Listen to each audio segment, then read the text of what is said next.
glad to see you. And I see you're all here. Thank God. Okay. Well, that was something the other night. I must say, we've been through a lot. That was a significant event. We don't see that very often. And I'm sure you probably want to know a little bit about it, how it went. And I'll tell you sort of how it went. The brief version.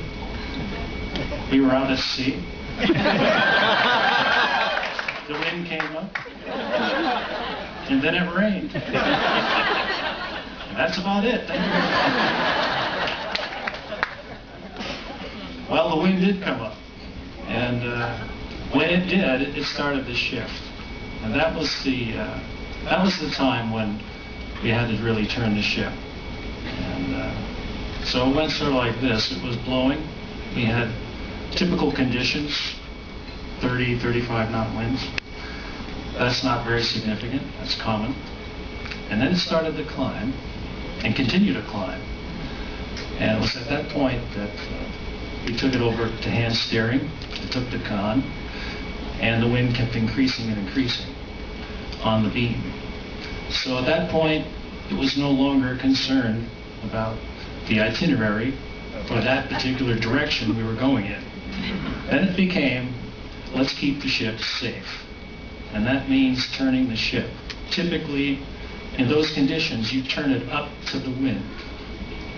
Well, a big ship like this with all the windage, what we call sail area, it's tough to do that sometimes. So we struggled, truly, but managed to get it up there. The challenging part was when the wind shifted 180 degrees.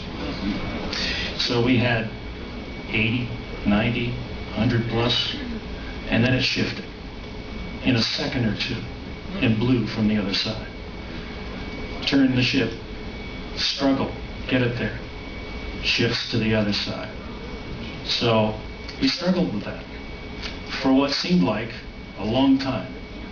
I was on my feet for hours, hand steering.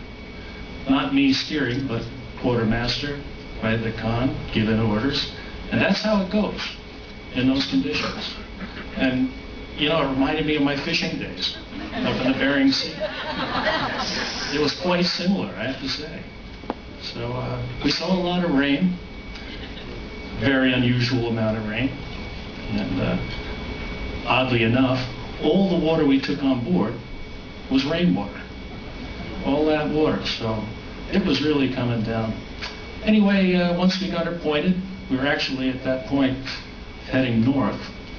And once the storm started to pass and it laid down, we turned back to the south and we're on our way. But that's more or less how it happened. So all I can say is that I'm really glad we're safe. And I want to thank all of you for your thank you. Thank you all very much.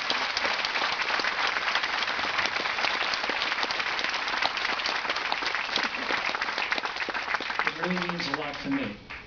When guests come to me and thank me, I have to say that from the bottom of my heart, it means so much. So thank you for that. Thank you.